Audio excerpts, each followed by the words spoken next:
Sinceramente, eu nunca consegui olhar pro Goku e pensar, é só mais um herói bonzinho. Pra mim, ele é outra categoria, uma arma nuclear com coração de criança. Ele tem o sorriso fácil, o jeito simples, aquela energia de quem fala com todo mundo como se fosse amigo de infância e ao mesmo tempo carrega um potencial que faz Superman parecer manual de segurança. E é aqui que a conversa fica boa e perigosa.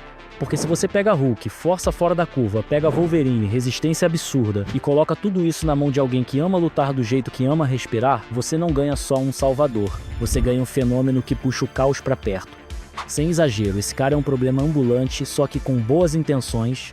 Papo reto, muita coisa ruim acontece porque o Goku no fundo quer ver até onde aquilo vai, não por maldade, mas por curiosidade e vício em superar limites, isso é insano. Então eu te faço a pergunta que sempre rende briga. Goku é realmente o herói definitivo? Ou ele é a prova viva de que um cara viciado em evolução pode virar o maior risco do universo? Imagina que existe um relatório, quase um dossiê proibido, escrito por alguém tentando explicar como um corpo Saiyajin aguenta o que aguenta, cresce poder do jeito que cresce e ainda arruma espaço para mais um nível quando a lógica já pediu arrego. É isso que a gente vai abrir agora. Por dentro e por fora, carne, energia, cabeça e símbolo, como se a gente estivesse desmontando o mito na bancada, com uma lanterna na mão e um frio na barriga. Por fora, ele parece só um lutador muito bem condicionado, musculatura seca, nada daquele corpo monstrão de academia e uma postura de quem tá sempre relaxado. Só que essa aparência é enganosa. Na minha opinião, o corpo do Goku não foi feito para chamar a atenção no espelho, foi feito para entregar força por centímetro. Imagina fibras musculares mais compactas que as nossas, como cabos trançados, que conseguem contrair com violência sem se arrebentar na primeira pancada. Imagina tendões grossos, articulações com folga calculada para absorver impacto e devolver isso em movimento, tipo mola. Agora coloca por baixo um esqueleto que não é osso normal. É uma base mais resistente, remodelando rápido, aguentando torque e queda como se o corpo tivesse sido projetado para bater em montanha e continuar de pé. E não é só estrutura. A tolerância à dor parece alta demais, como se o corpo conseguisse continuar funcional, mesmo gritando por dentro. E aí entra o motor, coração e pulmão. Para um humano, uma luta de alto nível já torra o sistema. Pro Goku, parece que o sangue leva oxigênio e energia como se fosse combustível premium, em volume absurdo. Por isso, ele faz explosões de velocidade e ainda mantém controle fino. Não é só força bruta, é coordenação. Ele lê distância, tempo e ângulo num nível que parece instinto. Quando você compara com os humanos do próprio Dragon Ball, fica até injusto. O Kuririn tem técnica e coragem, mas o corpo dele nasceu com freio. O Goku nasceu com um acelerador maior, e isso muda tudo. O que denuncia de verdade a espécie Saiyajin é como o organismo trata limite como sugestão. Em gente comum, cansaço é trava de segurança.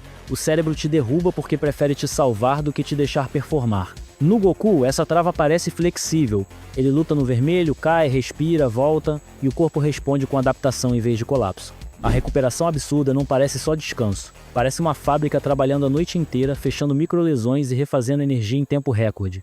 O apetite gigante deixa de ser piada quando você imagina um metabolismo agressivo, queimando e reconstruindo tecido como se cada refeição fosse uma recarga de munição. E aí entra o famoso salto pós-derrota, o tal Zenkai. Na minha opinião, isso funciona como um gatilho evolutivo. O corpo sofre um estresse extremo, quase quebra, e na reconstrução volta com parâmetros melhores, como se o erro virasse atualização. Se a gente forçar uma explicação nerd, dá pra pensar numa tempestade hormonal e epigenética. Genes que ficam apagados em situações normais ascendem quando a sobrevivência exige. A síntese de proteína acelera, os tecidos reforçam onde falharam e o sistema nervoso refina as rotas de reação. O bizarro é que isso transforma trauma em método de crescimento. E ainda tem o envelhecimento. Ele parece manter o pico físico por muito mais tempo, como se o corpo segurasse a juventude funcional até cumprir missão. Comparado a humanos, isso é trapaça. Comparado a androides e deuses, é orgânico demais para ser máquina e teimoso demais para ser divino. E tem um detalhe que muita gente esquece porque o Goku é carismático. Por trás do cara sorridente existe uma herança selvagem, quase monstruosa. A cauda não era só estética, era um pedaço do passado grudado nele, uma extensão para equilíbrio e alavanca, como se o corpo ainda guardasse um modo animal de lutar. E o mais estranho é que ela também era um ponto fraco, mexeu ali o sistema travava, como se existisse uma chave de segurança escondida na própria biologia. Isso pra mim é simbólico demais para ignorar. O poder dele sempre vem com um botão de desligar, um lembrete de que a natureza não confia totalmente nesse tipo de criatura. Já o Ozaru é a assinatura brutal da espécie. Lua cheia como gatilho, corpo crescendo, força explodindo, mente descendo para um nível mais instintivo. Dá pra fingir que é um surto hormonal gigante, uma emergência que troca a técnica por domínio. E é assustador porque mostra o que o Goku poderia ter sido sem a Terra, um predador com forma de gente. Quando ele perde a cauda, muita gente lê como acabou o monstro. Eu acho o contrário. Ele só internalizou o monstro. A luta virou o jeito socialmente aceito de expressar um impulso antigo. E aí entra a identidade dividida. Kakaroto é o rótulo de guerra que nasceu para conquistar. Goku é o nome que aprendeu afeto, comida e amizade. Os dois moram no mesmo corpo e é por isso que ele pode ser tão puro e tão perigoso no mesmo dia. Quando ele chama a batalha de diversão, dá pra ouvir a parte Saiyajin batendo palma. Aí você tira a lupa da carne e entra no que deixa tudo ainda mais absurdo. Ki. Se eu tivesse que traduzir isso para um modelo humano, eu diria que Ki é energia vital somada à intenção. Um pacote que mistura bioeletricidade, respiração, foco e uma presença que dá para sentir. O corpo gera, a mente molda e o ambiente responde. Por isso ele sente energia de longe, como se fosse um sexto sentido. Não é adivinhação, é leitura de padrão, de assinatura, de pressão no ar. Até o teleporte, quando aparece, dá para tratar como sintonia. Ele trava a mente numa energia específica e usa isso como coordenada. O voo, nesse jeito de fingir ciência, seria ele empurrando o próprio campo contra o mundo, criando sustentação onde não deveria existir. E o Kamehameha é pura disciplina. Postura, respiração, acúmulo, compressão e liberação num feixe que parece coerente, quase como luz. Só que aqui eu separo o que dá pra explicar do que é mito, e isso é parte do charme. Dá pra imaginar controle muscular absurdo, controle de adrenalina, foco que regula dor e tremor. Dá pra imaginar Ki como uma extensão do sistema nervoso, mas quando a escala começa a varrer montanha, rasgar céu e brigar com deuses, a gente sai da biologia e entra na lenda. E na lenda, o Ki vira moral também. Androides têm energia fria e constante. Deuses têm um Ki refinado que parece silêncio. E o Goku tem um Ki vivo, cheio de emoção, que cresce justamente porque ele acredita, teimoso, que sempre cabe mais. E essa crença mexe no corpo inteiro. As transformações são a prova de que o organismo dele funciona por estados, não por uma linha reta. Super Saiyajin pra mim é uma chave biológica que abre quando emoção e estresse passam do limite. Perda, raiva, urgência e o corpo entra num modo de eficiência brutal. Se a gente brincar de ciência, imagina células que guardam potencial e quando o gatilho certo chega, disparam uma cascata hormonal e energética que muda recrutamento muscular, condução nervosa e tolerância à dor. E aí o cabelo muda, a aura vaza porque o corpo não segura mais a pressão interna. As variações seguintes parecem a mesma chave sendo forçada. Mais saída, mais desgaste, mais risco de perder controle, como se cada célula virasse uma turbina trabalhando acima do limite. E então vem o salto de categoria com o Ki divino. Não é só mais forte, é outro tipo de combustível. Mais silencioso, mais concentrado, como se ele aprendesse a carregar potência sem virar uma explosão ambulante. O Blue é isso misturado com fúria, o que exige cabeça fria o tempo todo. E o instinto superior é o ponto em que tudo vira quase filosofia corporal. A mente sai do caminho e o corpo reage sozinho, no timing perfeito. Isso não faz sentido, e é por isso que funciona. Porque o ápice do guerreiro aqui não é querer mais, é parar de atrapalhar o próprio instinto. Só que cada estado novo cobra pedágio, mais desgaste, mais pressão no corpo, mais risco de se perder em si mesmo. Isso é insano quando você lembra que ele faz parecer só treino. E nada disso existe sem o laboratório mais cruel e mais simples do mundo. Treino. Gravidade aumentada, sala do tempo, luta até a exaustão, repetição até o corpo implorar para parar. Um humano treina para ganhar desempenho, o Goku treina para se reescrever.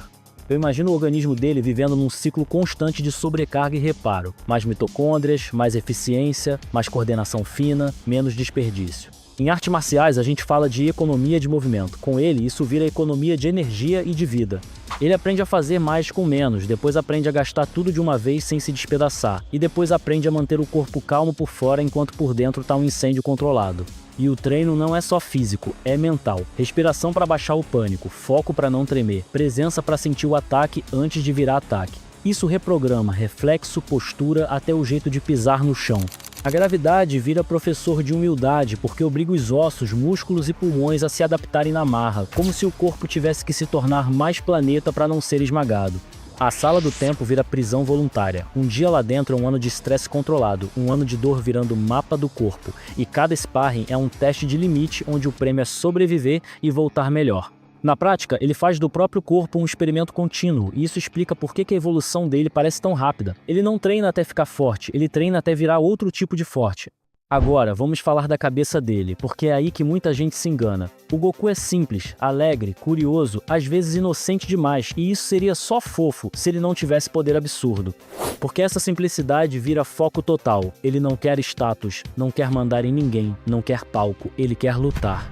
E quando você dá esse poder para alguém que ama lutar como quem ama respirar, você cria uma contradição ambulante. Ele tem senso de responsabilidade, sim, ele protege amigos, ele se joga na frente do perigo. Mas ele também negocia com o risco, porque para ele o risco é parte da diversão e do aprendizado. Na minha opinião, o vício dele não é violência por crueldade.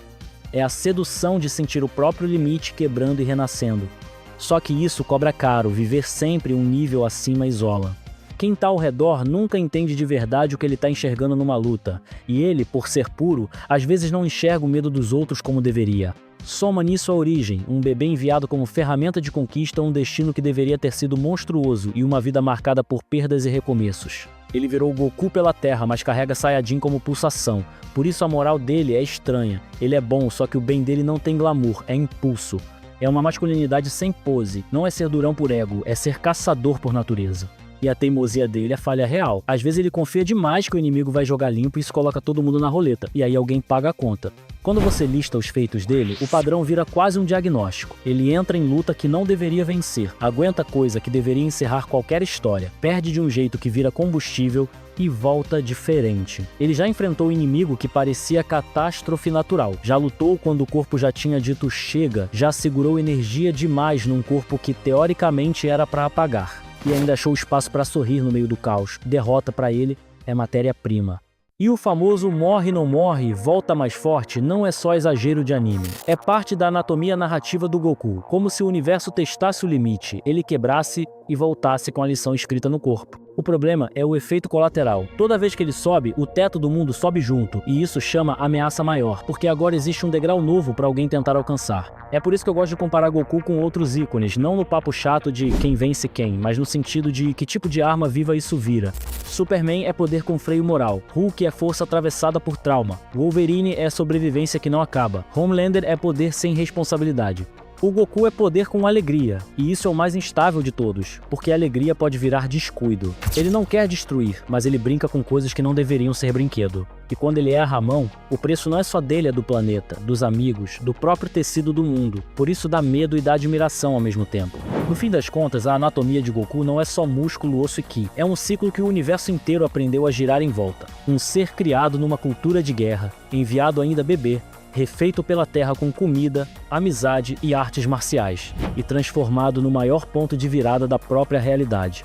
Repara como a história repete um ritual. Aparece uma ameaça impossível, o Goku sente aquele brilho no olho, corre atrás do impossível, o mundo paga o preço do tempo que ele precisa para alcançar. E então a vitória vem às vezes por ele, às vezes porque ele abriu o caminho. Isso é esperança teimosa, perseverança radical, aquela ideia bonita de que sempre dá para melhorar.